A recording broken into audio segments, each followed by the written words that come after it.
Hello guys, welcome back to my channel. അങ്ങനെ നമ്മുടെ maths എക്സാമും കഴിഞ്ഞിരിക്കുകയാണ് 2025 +2. ഇപ്പോൾ നിങ്ങൾക്ക് ചിലവർക്കെങ്കിലും വല്ലതും തോന്നിയിട്ടുണ്ടാകും ഞാൻ നല്ല ആക്റ്റീവാണെന്ന്. കാരണം മനസ്സിലായിട്ടുണ്ടായല്ലോ ഗൈസ്, മാത്സ് എക്സാം കുഴപ്പമില്ലായിരുന്നു, അത്ര ടഫായിട്ടൊന്നും ഇല്ല ഗൈസ്. പിന്നെ കുറച്ച് മിസ്റ്റേക്കൊക്കെ ചെയ്തു, അങ്ങനെ കുറേ മാർക്ക് പോയി. ആദ്യം തന്നെ ക്വസ്റ്റ്യൻ പേപ്പർ അടുത്തത് ഗൈസ്. സോ ഗൈസ്, ആദ്യം തന്നെ ഫസ്റ്റ് ചാപ്റ്ററത്തെയാണ് റിലേഷൻ ആൻഡ് ഫങ്ഷൻസത്തെ. അതുകൊണ്ട് ഞാൻ എഴുതിയിരിക്കുന്നത് 1 എൻ്റെ ഓൺ ടു ആണ്. എൻ്റെ ഫ്രണ്ട്സ് പറഞ്ഞു ഇതല്ലാന്ന് ആൻസർ 1 എൻ്റെ നോട്ട് ഓൺ ടു ആണ്, അങ്ങനെ എന്തോ ആണ്.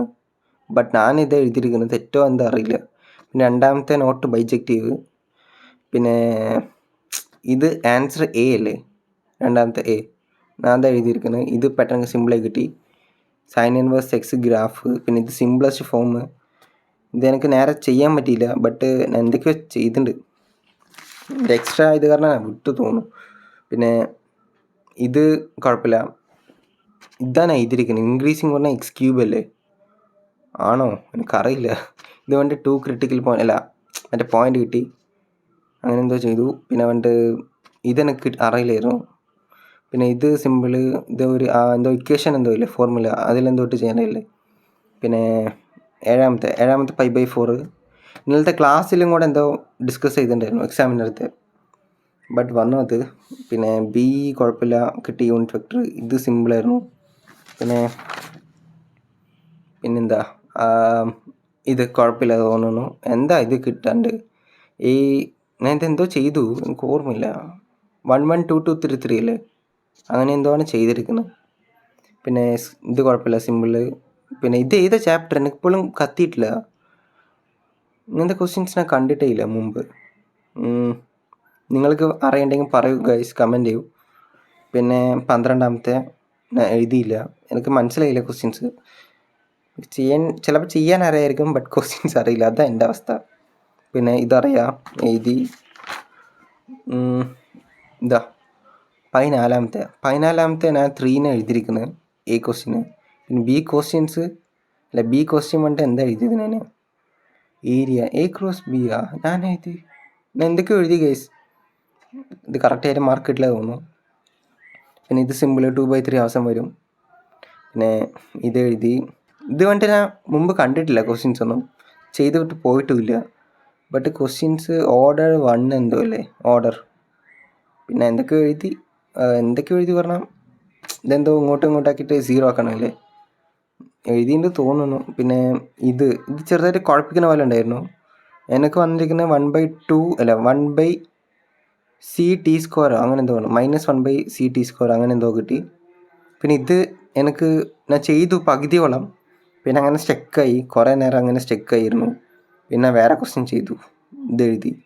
ഇത് കുഴപ്പമില്ല. പിന്നെ 18 സിമ്പിളായിരുന്നു. 1 എന്തായിരുന്നു 1 പിന്നെ 2 -1 അതാണ് ആൻസർ എനിക്ക് കിട്ടിയത്. പിന്നെ ഇത് രണ്ടുപേരും 1 മാർക്കേ ഉള്ളൂ. സത്യം പറഞ്ഞാൽ കുറച്ച് എഴുതാൻ പണിയില്ല ഗൈസ്, 2 മാർക്കെങ്കിലും വരായിരുന്നു. പിന്നെ 4 ഞാൻ എഴുതിയിട്ടുണ്ട്, ആൻസർ അറിയാം ബട്ട് സ്റ്റെപ്സ് അറിയില്ലായിരുന്നു. ബട്ട് എങ്ങനെ മാനേജ് ചെയ്ത് എഴുതിയിട്ടുണ്ട്. പിന്നെ ഇതും എഴുതി, ബട്ട് ഒരു കോമഡി ഉണ്ട് ഗൈസ്, ഇതിൽ ആൻസർ 24 ആണല്ലേ, ഞാൻ എഴുതിയത് 60 ആണ്.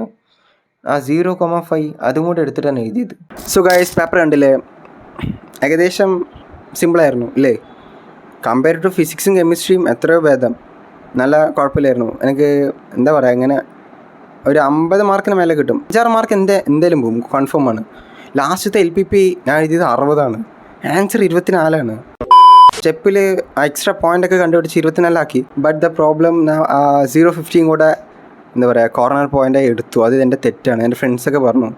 പിന്നെ അങ്ങനെ ഒരു 5-6 മാർക്ക് എങ്ങനെയെങ്കിലും പോയിരിക്കും. സോ ഗൈസ്, നിങ്ങൾക്ക് എങ്ങനെ ഉണ്ടായിരുന്നു എന്ന് താഴെ കമൻറ്റ് ചെയ്യൂ. പിന്നെ ഇന്നലെ ഞാൻ ഒരു സമയത്ത് വീഡിയോ ഇട്ടാണ്, നല്ല റീച്ചായി, പ്രതീക്ഷിച്ചില്ല. എൻ്റെ മനസ്സെന്തോ പെട്ടെന്ന് ഇടാൻ പറഞ്ഞു, അങ്ങനെ പെട്ടെന്ന് ഇട്ടു. എന്താ പറയുക, ഒരു ലോ ഓഫ് അട്രാക്ഷൻ അങ്ങനെ വല്ല ആയിരിക്കില്ലേ, അല്ലെങ്കിൽ ബട്ടർഫ്ലൈ എഫക്റ്റ്. നിങ്ങൾക്കിപ്പോൾ കേട്ടിട്ട് ഒന്നും മനസ്സിലായില്ല എന്ന് എനിക്ക് മനസ്സിലായി. എനിവേ, ഞാൻ അങ്ങനത്തെ ഒരു പേഴ്സണാണ്. പിന്നെ ഗൈസ്, ഞാൻ കുറച്ച് കൂടുതലും ആക്റ്റീവായി ഉണ്ട്, കൂടുതലും ടോക്കറ്റീവായി ഈ വീഡിയോ എടുക്കും. കാരണം നിങ്ങൾ ആരെയും കാണാൻ പറ്റിയില്ലെങ്കിലും എനിക്ക് എന്താ പറയുക, കൂടുതലും സോഷ്യലി ആയ പോലെ ഉണ്ട്. I love that. പിന്നെ കീപ് സപ്പോർട്ടിങ് ഗൈസ്, മറക്കണ്ട. പിന്നെ ഗൈസ്, ഇന്ന് എനിക്ക് 2 എക്സാമും കൂടെ ഉണ്ട്, ഹിന്ദിയും കമ്പ്യൂട്ടർ സയൻസും. ഇപ്പോൾ ബയോളജിക്കാർക്ക് വരെ ഹിന്ദി മാത്രമായിരിക്കില്ലേ, എൻ്റെ ഈ 2 എക്സാം അല്ല, എനിക്ക് 3 എക്സാം കൂടെ ഉണ്ട്. എനിക്ക് ആ ഇംഗ്ലീഷിൻ്റെ ഇമ്പ്രൂവ്മെൻ്റ് എഴുതുന്നുണ്ട് +1. സോ ഈ 3 എക്സാം കൂടെ കഴിഞ്ഞിട്ട് ഞാൻ ഇഷ്ടം പോലെ കണ്ടൻറ്റ് യൂട്യൂബിൽ ഇടുന്നുണ്ട്. So stay tuned. സോ ഇപ്പോൾ നിങ്ങൾ ചിലവർ വിചാരിക്കേണ്ട ഞാൻ കുറച്ച് കൂടുതൽ ആക്റ്റീവായല്ലോ. കാരണം നല്ല ഹാപ്പിയാണ് നിങ്ങളുടെ കമൻറ്റ്സ് വായിക്കുമ്പോഴും. പിന്നെ school friends response feel great bro. Dopamine നല്ലോണം ഹിറ്റ് ആവുന്നുണ്ട്. ഈ like that. So guys, video കഴിഞ്ഞു ഗായ്സ്. പിന്നെ നിങ്ങളുടെ എക്സാം എങ്ങനെ ഉണ്ടെന്ന് താഴെ കമൻറ്റ് ചെയ്യൂ. ഞാൻ വായിക്കുന്നതായിരിക്കും, പിന്നെ റിപ്ലൈ തരുന്നതായിരിക്കും. എനിക്ക് നല്ല സന്തോഷമുണ്ട് കേട്ടോ ഇങ്ങനെയൊക്കെ ചെയ്യാൻ. പിന്നെ നല്ലോണം ഞാൻ മാറിയിട്ടുമുണ്ട്. എൻ്റെ വീട്ടുകാർ പറയുന്നു, ഫ്രണ്ട്സ് പറയുന്നു പണ്ട് ഇങ്ങനെയൊന്നും അല്ലല്ലോ. പിന്നെ കുറച്ച് മാറിയ, കുറച്ച് ആക്റ്റീവായിട്ടുണ്ട്, കുറച്ച് കൂടുതൽ ആക്റ്റീവായിട്ടുണ്ട്. I love that. So guys, video ഇഷ്ടപ്പെട്ടാൽ ലൈക്ക് ചെയ്യൂ, ഷെയർ ചെയ്യൂ, കമൻറ്റ് ചെയ്യൂ. Bye by.